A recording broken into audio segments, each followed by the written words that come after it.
So this week's Torah portion, Parshat Tisa, happens to be my son's bar mitzvah portion, Yossi. There are 74 of the Torah's 630 mitzvahs in this Torah portion.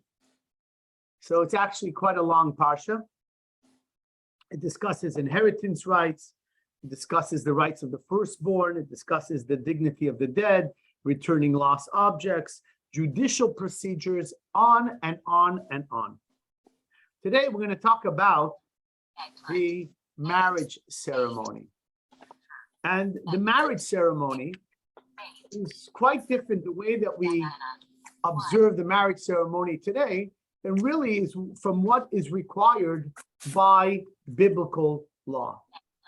When we discuss marriage, we're going to see that obviously there's a strong correlation. For those of you that have taken my classes over the years, we know that the foundation of our marriage here in this world is the marriage that took place between the Jewish nation and God himself. So we're going to talk about marriage between us and God. We're going to talk how that evolved to the procedures of marriage as we know it today, and what is the preferred method of marriage. Even though they're technically speaking, one could engage in a committed relationship in many different ways, and then it will also lead us to discuss one of the things that are most important today, only because the challenges for this are far greater, and that is how to be fully present in a relationship. We know that distractions can destroy a relationship, and that sometimes our relationships, whether they're with spouses, family, friends, our children, our parents, whatever that may be, there seems to always be something that's competing for our attention. And it competes, obviously in today's day and age, the first go-to obviously would be our screen. And the fact of the matter is that we either use it as an unhealthy distraction. So really at the core of a distraction is either two things. Either something is really not catching your attention as much as it should, which could be the beginning of a problem. In other words, when a loved one, when a good friend is talking to you, why is it that they don't have your full attention? Or we're getting the pleasure of the momentary pleasure from another thing, even though we should be getting it from, let's say, the conversation we're having with our spouse, or the moments that we're sharing with our child, or an amazing lunch date with a good friend. And instead, what's happening is we're getting our fix, our pleasure fix, or some people would call it the dopamine fix, on social media. And while we're getting that fix from there, we have less of a need of the other emotional fix that we should be getting, the healthy emotional fix we should be getting from the other stuff that is truly much more important. And these distractions basically are a snub in the face of whoever it is that we're doing it to. Now, the real thing is, by the way, I had this actually last night. I had the phone. Rashi's sitting at the table. She says, "Are you choosing your phone over me?"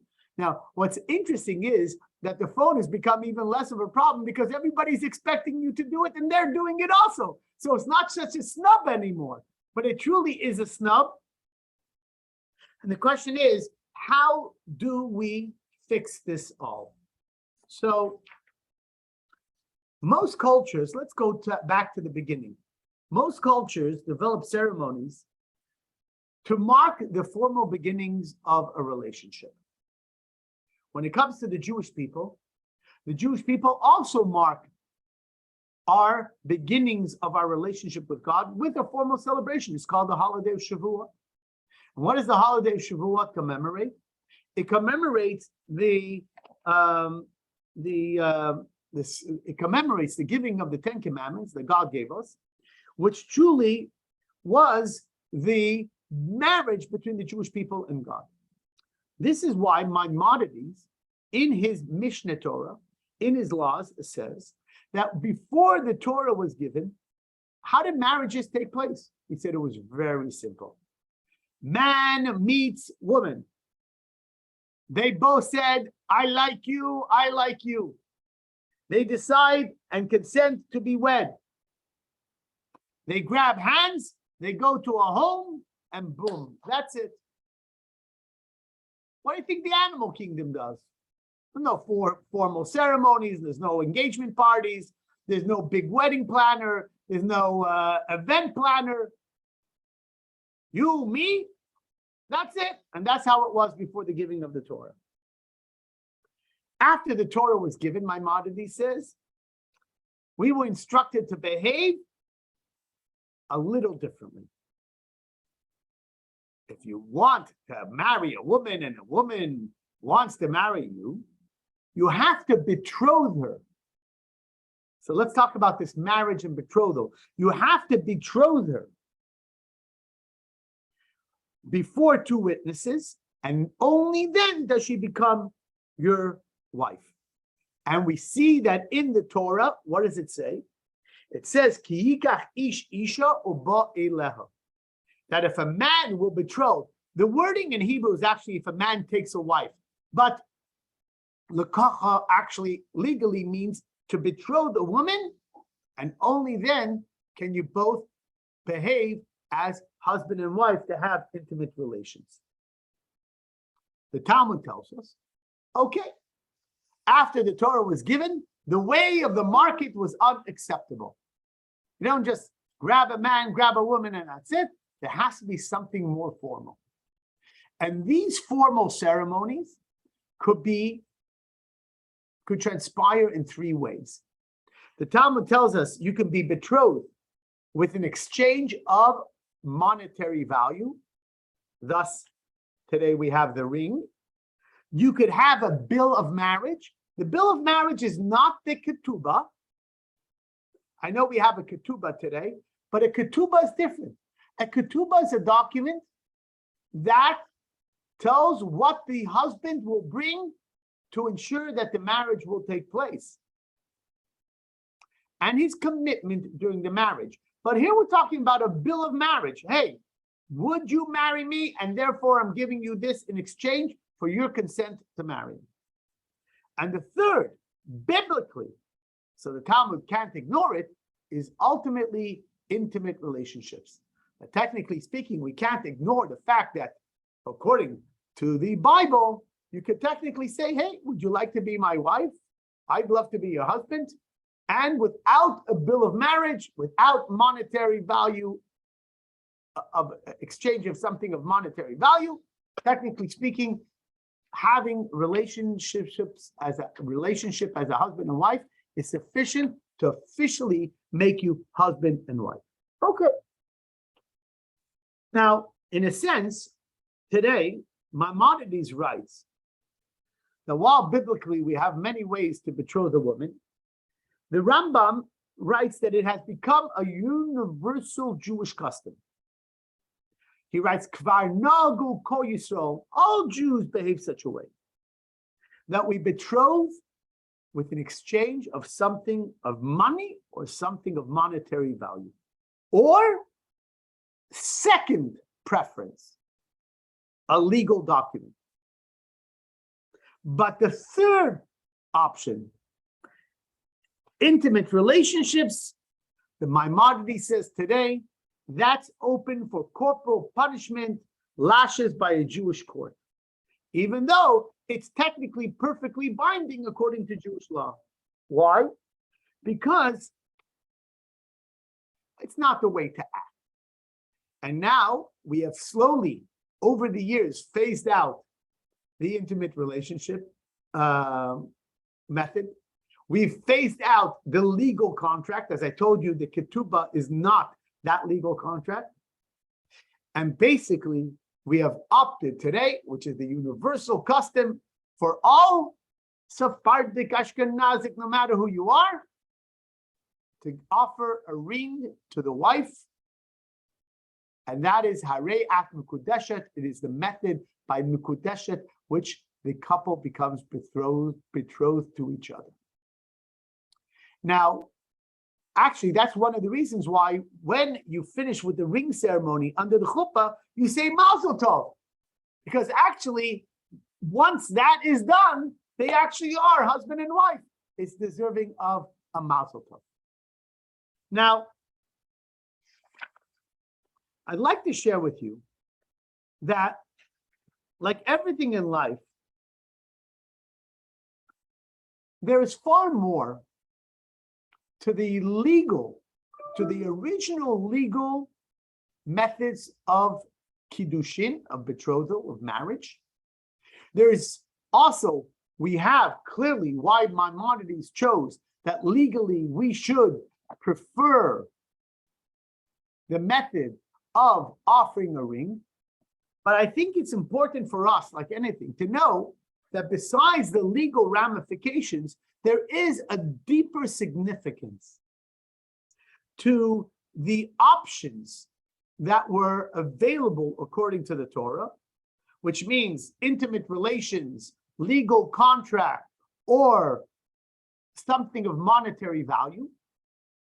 What do they represent philosophically, spiritually, and what is the method of providing monetary value under the chuppah, which is the ring? What did that represent philosophically and spiritually?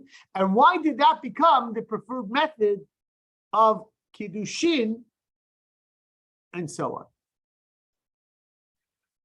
So the answer is that, and let's go back, and by the way, if we understand that, we'll understand that that's also, there are three connections that we have with God, and there is a preferred connection that we should have with God, because we said that God and the Jewish people, Am Yisrael and the Kadosh Baruch Hu, they were the first ones to have a kiddushin, to have a marriage at Mount Sinai. So let's talk about the method that we prefer today, which is the giving of the tabat, the giving of the ring, which represents the giving of something that's monetary value. I'm going to read from the Baal Shem Tov. The Baal Shem Tov writes that the first way to marry is through money, which is a dimension of kindness.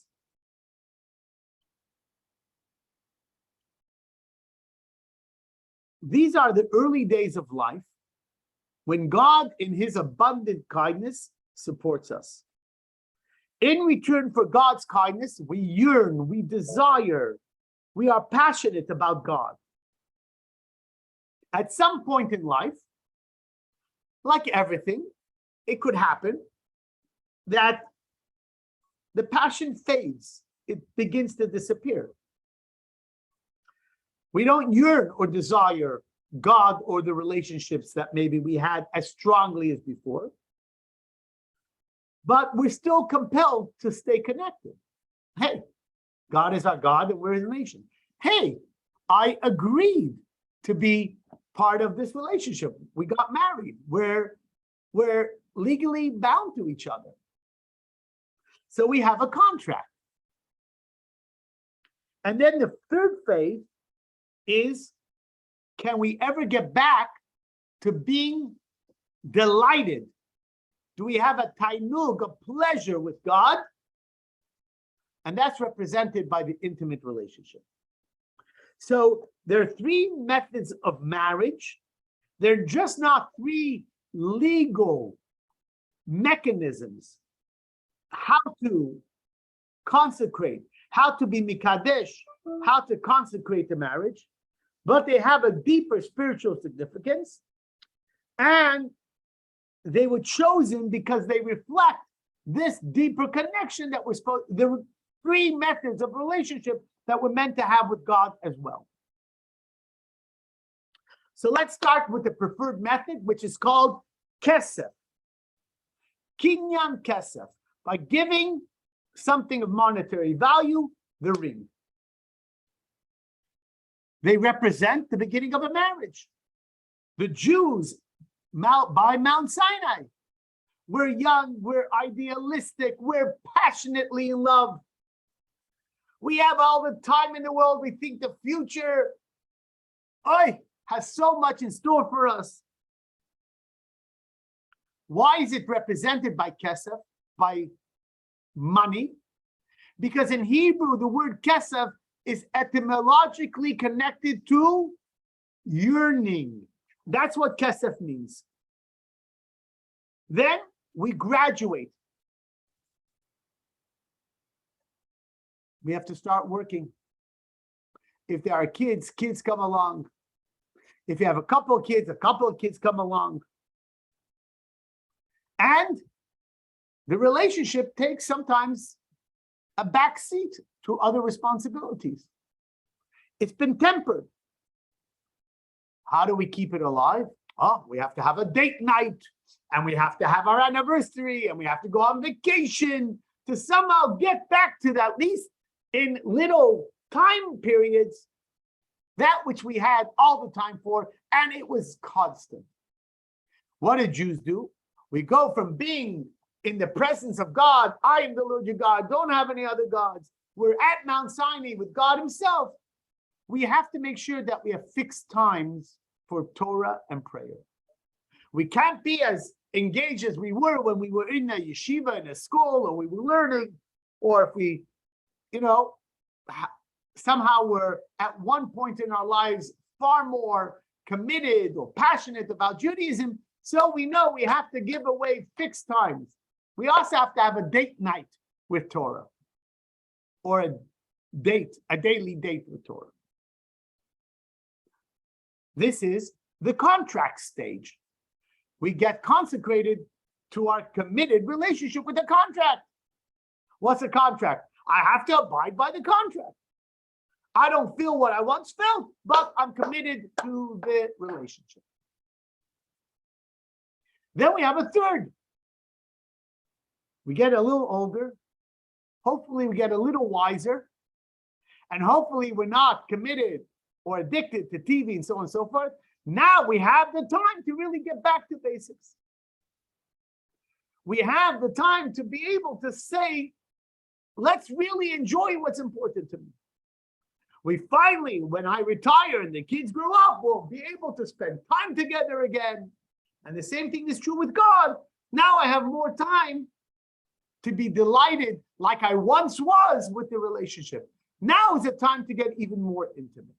And that's represented by the third way to acquire a connection with someone who's dear to me through intimate relationships. So at the end of the day, why did the rabbis prefer the method of exchanging something of a monetary value like a ring? Because really the inner dimension of a marriage, of a betrothal, is a committed relationship. It's a unification of two people to become one. With God, it's our attachment to God to also be one with God. And the word kesef comes from the word we said kosef, which connotes yearning. And we want to have a yearning and a love to establish this connection. This phase, the rabbi said, is the most important. To have a yearning and a love for something that's important to you. That is the preferred method of getting married. And that's why it's the preferred method of how marriages today are being done under the chuppah. Now, I want to tell you, I told you that at the beginning of the class, we're going to talk about distractions. So I'm going to share with you something that many of you may not be aware of. You see, under the chuppah, all you guys, you probably see one thing happening and you don't realize that two things are actually happening. We go to chuppahs and we see that a husband provides a ring, or rather chatan, a groom, provides a ring to a kala. She extends her pointer finger, and there's many Kabbalistic reasons why the ring should be round and why it should be gold, and one would imagine it should be silver, like the word kesef, which we just said is yearning. All these customs, why the pointer finger, why the ring looks like a samach, a closed letter of a samach, or on the outside, the letter mem. It's all about drawing energies from something from a levels that are infinite and without end, and so on and so forth. But two things are actually happening. One that you see and one that's behind the scenes. You see, the first thing that's happening is that when the husband-to-be gives the woman the ring, he says, I want to be committed to you. Okay. I'm asking, will you be committed to me? So when he gives her the ring, they are committing to each other. I'm committing to you, you commit to me. Because you can't have one without the other. But then, under the chuppah, you see that the rabbi will tell her to close her hand because it's a Kabbalah. She has to accept it. What's the acceptance also denoting? That when I accept this, of course, you're not going to commit to me if I'm not committed to you. That's what you're doing when you give me the ring and put it on my finger. But when I accept it, I'm doing something for myself that you're also accepting. That we are barring each other from everyone else. That's why the word kiddushin comes from the word kadosh, holy. And like it says, that when two people join each other in marriage, they become like kehekdesh. What's hekdesh? Something that was sanctified for holy purposes in the temple could no longer be used for anything else. When two people get married, they are now no longer available for anyone else. Kehekdesh, like something that's been sanctified. So he gives her the ring. He says, I'm committing to you. Obviously, if you're accepting, you're going to commit to me. But when she accepts it, she says something even more. That basically, we're both agreeing to bar ourselves from everyone else. The famous Rabbi Yosef Rosen, the Gaon of Rogatchow, who passed away in 1936, who the Rebbe had correspondence with when he was young, he says, in reality, the act of betrothal, basically what I've told you just now, establishes two legal facts. That they belong to each other, that's only one. The other, that they are forbidden to all others. It's exactly the opposite of a bill of divorce, of a get. What does a get do? A get says, it's undoing exactly what the chuppah did. A bill of divorce says, you and I are no longer committed to each other. And what else does a bill of divorce do? That we are now permissible to everyone else. The get undoes the two legal process of the kiddushin. That we're released from each other and now permitted to marry anyone else. So, because it's undoing, the Rogatchow says, the act of betrothal, the two facts that were established. One, the bride's acceptance of the ring renders them forbidden to others, and the groom's giving of the ring binds them to each other.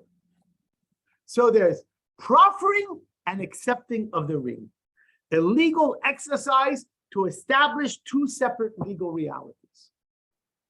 One, an invitation to marriage. He's basically saying, listen, I want to belong to you. You want to belong to me? Yeah.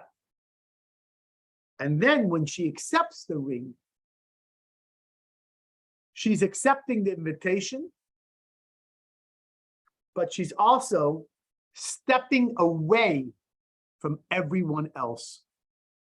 And just like his message to her is, I want to be committed to you. I want to belong to you. Would you belong to me? She says yes. But when she takes you, she says, when I belong to you, I'm going to be forbidden to everybody else. Do you accept that? And that's his acceptance as well. Now, that's what happened at Mount Sinai When God said, I offered the Torah to everybody else, nobody else took it. This is a marriage between you and the Jewish people, between me and you guys, between God and the Jewish people. There's no one else. Do you want me? Jewish people said, Na'aseh v'nishma. Yeah, I want you. And God said, okay, I'm going to take you. I'm the Lord your God. But then what happens right after I'm the Lord your God? Do not accept any other gods. This is not only a relationship between you and I. This is also barring everybody else. That marriage that took place at the giving of the Ten Commandments is exactly the marriage ceremony that takes place with every single husband and wife. And that's why the preferred method became today the ring, because the ring is the best one of all the methods that displays both of the legal ramifications of what's really transpiring by marriage. Now, let's take this home. So we see that in a marriage, exclusivity is 50% at least. Exclusivity is as important as to the commitment. It's the ultimate key to success of a long-term marriage. It's the key to success to a successful relationship with God. Because when it comes to relationships, we've learned it's not only about belonging to each other, it's simply also about excluding everyone else. So now, in the words of the Rebbe, he says, just like in marriage, there are these two dimensions, belonging and exclusivity. So too, one, we have to be attached to God, and two, we should be detached from anything that can obscure the relationship that we have for God. Cravings for other stuff that truly becomes a conflict with our relationship with God. Rabbeinu Bachya, who wrote a sefer, he was the 11th century, he wrote a sefer, a very famous sefer called Cheves Halavavos, Duties of the Heart. It was a work intended to allow people to attain spiritual perfection. He writes, it's impossible for our hearts to be simultaneously consumed with love of God and love of the world. Now, we're not talking about parva loves. You can love many things. But if you're talking about a love that's consuming, you can't have such a passionate love for two things at the same time. One is going to come at a cost of something else. So how do you make any transition if you find that which should have your entire intention, because you've made the commitment to belong to it, whether God, our children, our friends, our spouses, and you find that where you really should be all consumed, there are other things that have not only wanting for your attention, they've grabbed your attention. I can only offer you two pieces of advice. One, stop engaging, even if it may seem frivolous, to the stuff that's really distracting you. Disengage. And two, spend more time focusing on the relationship that's most important. So if it comes to God, when you're davening, don't take your cell phone out.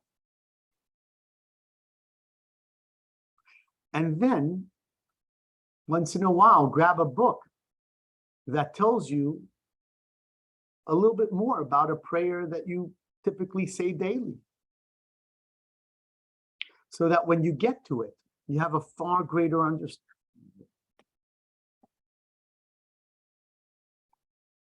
So it's a two-pronged approach. When you're sitting at the kitchen table, like they do in restaurants, just put your phone somewhere else. It'll force us to engage. And two, like everything, you ever go to a sales presentation unprepared? You should be prepared, even to have an agenda. Find out what's going on at the kitchen table with your kids. It's detachment, but also attachment. Because the fact of the matter is that the yearning, the young, desirous relationship of kesef, of kosef, is going to be challenged as if we plan to have a relationship that's long-term. It's going to be challenged. We get older, there's more needs. Everybody. And it's not only one way, it could be from the other side as well. Our children are challenged, our spouses are challenged. Sometimes we think God is distracted. But basically, it's a two-pronged approach. You need to disengage a little bit and engage in becoming more passionate about the moment. And that's it. But what's beautiful is that the Torah already recognized that a relationship can never be one-dimensional. A relationship can never be about simply saying, wow, this relationship is good. I want to be engaged with you. Would you be engaged with me? I want to be yours. Would you be mine? I really would love a friendship. All that is beautiful, but it needs attention to the second stage, which is a disengagement that which is threatening and distracting to that which you want to be committed to. It's happening under the chuppah with the ring. It happened at the 10 Commandments. And those are our prototypes for all relationships. There's me and you at the expense of everybody else. The Rebbe once told his heart doctor that when he questioned the Rebbe and his long work hours and days, he said that he says, you're right, I don't have the time that others may have for their Rebbitzins, for their wives, but I have a tea time, a half an hour every day, that to me is biblical. It's like putting on tefillin that I could never forgo on. And in that half an hour, we make up in quality over quantity. But the Rebbe knew that has to be something that you can never give up on. Even though the Rebbe understood that he had larger responsibilities. But I'm certain that if it was a half an hour, that half an hour was never being challenged by anything else. We always say we have important jobs and this and so on and so. The world goes on. It's very rare that we're going to have to miss something so important that we can't be completely divorced from everything else to be 100% committed to what we're doing at the moment. That's the lesson of the Torah for successful relationships.